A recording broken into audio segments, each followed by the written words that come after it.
आणि हे आहे गुप्त गोदावरी, जिथे आहे गोमुख. या गोमुखातून सतत निरंतर पाणी चालू आहे मंडळी. हे कोणताही खंड नाही, अखंडित पाणी. हे पहा गुप्त गोदावरी.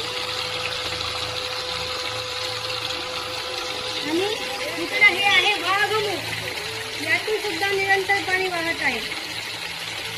असं भव्य दिव्य हे स्थान आहे नर्मदा मैयाच्या किनाऱ्यावर. तर सगळ्यांनी इथे येऊन दर्शन नक्की घ्या. इथं मुक्कामाची व्यवस्था नाही, पण दर्शनाला नक्की या. रामकृष्ण हरी. नाही बघा रामकृष्ण हरी.